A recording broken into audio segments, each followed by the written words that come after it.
옆 사람에게 이렇게 인사하고 시작할까요? 새해 복 많이 받으세요. 네. 또 한마디 더 합시다. 새해 좋은 일 많이 생길 거예요. 내가 기도해 드릴게요. 아멘. 에덴 동산 이야기 오늘 나누면서 올 1월 첫 한 달은 다 창세기로 여러분과 은혜를 나누도록 하겠습니다. 에덴 동산 얼마나 아름다웠을까요? 하나님이 손수 만드시고 아담과 하와에게 선물로 주신 에덴 동산에는 해함도 없고 상함도 없는 정말 아름다운 평화가 넘치고 사랑이 넘치고 기쁨과 감사가 넘치는 동산이었습니다. 이 에덴 동산은 늘 하나님의 숨결이 가득 찼습니다. 해가 저물고 나뭇잎 사이로 바람이 스치면 그 바람은 단순한 자연현상이 아니었습니다. 하나님이 거니신다고 하는 신호였습니다. 그 장면을 성경에서 이렇게 기록하고 있습니다. 같이 읽어볼까요? 그 남자와 그 아내는 날이 저물고 바람이 서늘할 때에 주 하나님이 동산을 거니시는 소리를 들었다. 아담에게 이 시간은 하루 끝이 아니라 하루의 절정이었습니다. 아담이 하루 동안 만나는 짐승들마다 이름을 붙이고 식물과 물고기들에게도 이름을 붙이며 아름다운 생명들을 돌보았습니다. 하나님이 맡겨주신 생명을 돌본 후에 아담과 하와는 늘 바람이 스치며 거니는 하나님의 소리를 기다렸습니다. 여러분, 하나님과 함께 걷는 시간, 말하지 않아도 마음이 다 통하는 시간, 설명하지 않아도 다 이해받는 시간이었습니다. 하나님에게 이 하나님의 발걸음의 소리는 가장 안전한 소리였고 가장 확실한 사랑의 증거였습니다. 마치 아버지 퇴근 발자국 소리를 들으면서 막 문 앞으로 달려가는 아이들처럼 아담은 그 소리를 향해 나아갔을 것입니다. 그러나 그날은 달랐습니다. 똑같이 바람은 불었고 똑같이 나무는 흔들렸고 똑같이 하나님 발걸음 소리는 들렸습니다. 그러나 그 소리는 아담에게 설레게 하는 소리가 아니었습니다. 기쁨이 아니라 두려움이었고 안식이 아니라 공포였습니다. 왜일까요? 아담의 귀가 달라진 게 아닙니다. 아담과 하와의 관계가 달라졌습니다. 아담의 죄는 환경을 바꾸지 않습니다. 관계를 틀어 놓습니다. 그래서 죄는 우리가 가장 사랑하는 하나님의 임재를 가장 두려운 심판의 소리로 바꾸어 놓았습니다. 히브리서 기자는 이렇게 말합니다. 살아계신 하나님의 징벌하시는 손에 떨어지는 것은 무서운 일입니다. 원래 하나님의 손은 아담을 사랑스럽게 빚어지시는 따뜻한 손길이었지만 아담이 죄를 범한 후에 하나님의 손은 피하고 싶은 손길이 되어버렸습니다. 아담과 하와의 불행은 한 나무에서부터 시작되어집니다. 에덴 동산 한가운데 우뚝 솟은 한 나무가 있었습니다. 이 나무에 대해서 하나님은 아주 특별하게 말씀을 하셨습니다. 같이 읽어볼까요? 그러나 선과 악을 알게 하는 나무의 열매만은 먹어서는 안 된다. 그것을 먹는 날에는 너는 반드시 죽는다. 이 말씀은 억압이나 통제가 아니었습니다. 그것은 질서였습니다. 아담아, 너를 위해서 이 세상을 만들었다.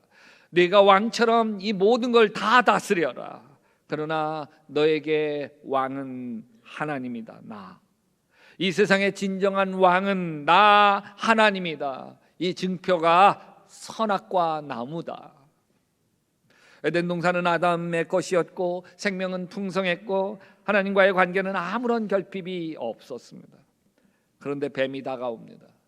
뱀은 아주 노골적으로 말하지 않습니다. 하나님을 배반하라 아닙니다. 악해져라 아닙니다. 반역자가 되라 아닙니다. 뱀은 아주 세련되게 유혹합니다. 또 뱀은 아담과 하와가 함께 있을 때 다가오지 않습니다. 하와가 혼자 있을 때 간교하게 다가오고 슬쩍 떠보는 말을 합니다. 같이 읽어볼까요? 하나님이 정말로 너희에게 동산 안에 있는 모든 나무의 열매를 먹지 말라고 말씀하셨냐? 모든 거 다 먹지 말라고 하셨냐? 그럴 리가 있겠습니까? 정말 말도 안 되는 가짜 뉴스입니다. 아니야, 하나님이 우리에게 동산에 있는 나무 열매를 다 먹을 수 있게 하셨어. 그러나 하나님은 동산 가운데 있는 나무 열매는 먹지도 말고 만지지도 말라고 하셨어. 어기면 우리가 다 죽는다고 하셨어. 그러자 뱀이 하와에게 말합니다. 에이, 선악과 먹는다고 죽을 리가 있겠어. 너희는 절대로 안 죽어. 같이 합시다. 하나님은 너희가 그 나무 열매를 먹으면 너의 눈이 밝아지고 하나님처럼 되어서 선과 악을 알게 된다는 것을 아시고 그렇게 말씀하신 것이다. 뱀의 이야기는 이런 거예요. 내 인생은 내가 주인이 되어야지. 언제까지나 하나님께 질질 끌려다니며 의존하며 살 거야? 내 인생 내가 마음대로 해야지. 이건 유혹입니다. 하나님처럼 되고 싶은 유혹입니다. 하나님처럼 내가 내 인생을 내 마음대로 내 뜻대로 하고 싶은 유혹입니다. 나 자신에게 이제는 내가 왕이 되고 싶습니다. 이제 하나님은 더 이상 아담에게 왕이 아니게 되었습니다. 하나님이 다스리는 걸 거절했습니다. 하나님과 동행하는 삶보다 하나님 없이 살아가는 삶을 선택하고 말았습니다. 이것이 타락의 본질입니다. 사사기 시대를 향해 성경은 이렇게 이야기합니다. 그때는 이스라엘에 왕이 없었으므로 사람이 각기 자기 소견에 옳은 대로 행하였더라. 하나님을 왕으로 인정하지 않기 때문에 각기 자기 소견대로 행합니다. 다 자기가 옳아야 합니다. 왜? 자기가 하나님이기 때문입니다. 여러분, 콩가루 집안을 보세요. 다 자기가 하나님입니다. 다 자기가 다 옳습니다. 남편은 남편대로 내가 가장이야, 가장. 내가 가족 먹여 살리는 가장이라고 내 말 좀 제발 들어. 아내는 아내대로 아니, 술 그렇게 많이 먹지 마라. 집에 일찍 들어와라. 집에 와서 여기 스마트폰 게임 뭐 이런 거 그만하고 집안 청소도 하고 또 자기 자신을 위해서 좀 운동 좀 해라. 다 자기를 위해서 하는 말인데 왜 아내의 말은 귓등으로도 안 들어? 자식들은 내일은 내가 알아서 해요. 이제 그만 잔소리해요. 내가 한두 살 먹은 어린애예요. 다 자기가 옳습니다. 다 자기가. 그런데 가정은 더 이상 가정이 아니에요. 아니, 이 가정에 하나님이 주인이 아니에요. 하나님이 이 가정을 다스리지 못합니다. 아담은 하나님의 다스림 아래 있는 평안보다는 스스로 왕이 되어 누리는 독립을 선택합니다. 그리고 이 선택은 안타깝게도 지금 우리의 선택이 되고 말았습니다. 내 인생 내 마음대로 결정하는 게 뭐 나빠? 이 질문은 지금 선악과 앞에서 우리의 마음속에도 울리고 있는 소리죠. 하와는 뱀이 하는 말을 듣고서 선악과를 바라보는데 같이 읽어봅시다. 여자가 그 나무의 열매를 보니 먹음직도 하고 보암직도 하였다. 그뿐 아니라 사람을 슬기롭게 할 만큼 탐스럽기도 한 나무였다. 하와는 그 유혹을 견디지 못합니다. 머뭇머뭇거렸을 거예요. 그러나 결국 선악과의 열매를 따먹었고 자기와 함께 있는 남편에게도 줘서 먹게 합니다. 그리고 곧바로 이렇게 이어집니다. 그러자 두 사람의 눈이 밝아져서 같이 합시다. 자기들이 벗은 몸인 것을 알고 무화과 잎으로 치마를 엮어서 몸을 가렸다. 뱀이 말한 대로 눈은 정말 밝아졌습니다. 그러나 그들이 본 것은 하나님의 지혜가 아닙니다. 세상의 비밀이 아닙니다. 하나님 없이 서 있는 벌거벗은 자기 자신의 모습이었습니다. 하나님이 함께 계실 때는 전혀 보이지 않았던 것들이 하나님이 멀어지자 선명하게 보이기 시작했습니다. 자기 자신이 초라한 거 보이기 시작했습니다. 수치스러운 자기의 모습이 보이기 시작했습니다. 하나님이 되려고 했던 인간은 아이러니하게도 하나님 없이는 아무것도 아닌 초라한 자기 자신을 처음으로 깨닫게 됩니다. 그 순간부터 인간은 새로운 짐을 지게 되었습니다. 스스로 자기 자신을 증명해야만 하는 짐 지게 됐어요. 자신이 괜찮은 사람인 것을 확인받아야만 하는 짐을 지게 됐습니다. 그게 남에게든 그게 자기 자신에게든 이 세상에 있는 모든 것들이 육신의 정욕과 안목의 정욕과 이생의 자랑이니 다 아버지께로 온 것이 아니요 세상으로부터 온 것이라. 선악과 따먹고 눈은 열렸지만 정욕의 안목의 정욕, 이생의 자랑에 끌려다니기 시작했습니다. 선악을 스스로 판단하기 시작한 인간은 자유인이 아니라 재판관이 되기 시작했습니다. 남을 끊임없이 정죄하고 자기 자신을 끊임없이 자책하고 끝없는 내면의 법정 속에서 스스로를 신문하는 존재가 되고 말았습니다. 아담과 하와는 즉시 자신의 부끄러움을 스스로 가려냅니다. 무화과 나뭇잎을 엮어 치마로 삼았다. 이거는 인간이 만든 최초의 종교 행위이자 최초의 자기 구원의 시도였습니다. 이대로는 안 되겠어. 뭔가 가려야 돼. 이 부끄러움을 덮어야 돼. 그들은 숨기기 시작을 했습니다. 자기를 자기 자신으로부터 숨기고 서로가 서로에게 숨기고 결국 하나님에게도 자기 자신을 숨기게 되었습니다. 이사야 선지자는 이 장면을 예언적으로 이렇게 이야기합니다. 우리는 다 부정한 자 같아서 우리의 의는 다 더러운 옷 같다. 무화과 나무 잎은 아담의 수치를 덮을 수 없습니다. 오히려 더 바시락거리는 소리로 그의 불안을 드러냈을 뿐입니다. 그럼에도 불구하고 이 시대에 우리들도 같은 방식으로 살아갑니다. 성과로 자기를 덮으려고 하고 도덕으로 자기를 덮으려고 하고 자기의 종교적 열심으로 덮으려고 하고 나는 저 사람보다 낫다고 하는 비교로 자기를 덮으려고 합니다. 그러나 어떤 입도 하나님의 시선 앞에서 자신을 보호해 주질 못합니다. 여러분, 아담이 선악과를 먹은 것의 핵심은 하나님 없이 인생의 문제를 해결하려고 한 것이었습니다. 그리고 그 순간 에덴은 더 이상 낙원이 아니라 두려움과 고독의 공간이 되고 말았습니다. 어둠 속에 떨고 있는 아담을 향해서 마침내 하나님의 음성이 들립니다. 같이 읽어볼까요? 여호와 하나님이 사람을 부르며 그에게 이르시되 내가 어디 있느냐. 이 질문은 에덴에 울려 퍼진 첫 번째 하나님의 질문입니다. 하나님은 곧바로 심판하지 않아요. 책망하지도 않습니다. 죄를 열거하지도 않습니다. 하나님은 먼저 부르십니다.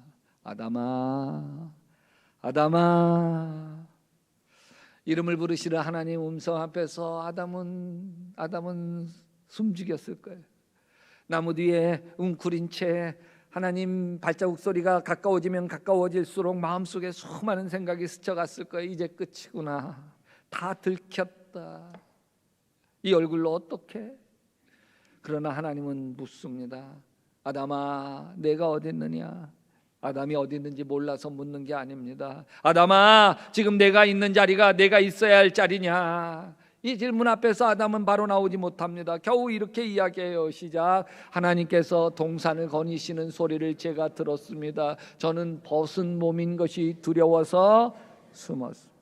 아담의 말에는 자신의 죄에 대한 고백보다는 자신 속에 두려움이 먼저입니다. 죄를 지었습니다가 아닙니다. 두려워서 숨었습니다. 여기서 아담의 후회가 시작되어집니다. 아, 내가 잘못했구나라고 하는 회개가 시작되어진 게 아닙니다. 후회가, 돌이킬 수 없다는 사실을 깨달았을 때 찾아온 자책만이 흐릅니다. 그때 멈추었더라면, 그때 선악과에서 나무 앞에서 한 걸음만 더 물러서 있었더라면 후회해봐야 소용이 없습니다. 바울이 훗날 고백한 이 말이 아담의 심정이었을 거예요. 오호라, 나는 곤고한 사람이라. 이 사망의 몸에서 누가 나를 건져내랴.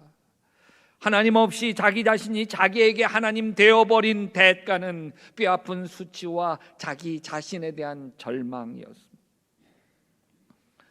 하나님은 이 일로 아담을 에덴 동산에서 추방해버립니다. 그러나 추방하기 전에 하나님이 아담에게 뜻밖의 일을 하십니다. 주 하나님이 가죽옷을 만들어서 아담과 그 아내에게 입혀 주셨다. 이 구절은 짧지만 에덴 동산에서 가장 충격적인 장면입니다. 왜냐하면 이 순간까지 에덴 동산에는 죽음이 없었습니다. 피가 없었습니다. 가죽옷이라고 하는 건 나무에서 얻을 수 있는 것이 아닙니다. 누군가 피 흘림 없이는 만들어질 수 없는 거예요. 아담은 처음으로 생명이 꺼지는 장면, 생명이 죽은 장면을 보았을 거예요. 처음으로 피투성이를 보았을 거예요. 그리고 처음 깨달았습니다. 이 죽음이 나 때문이구나.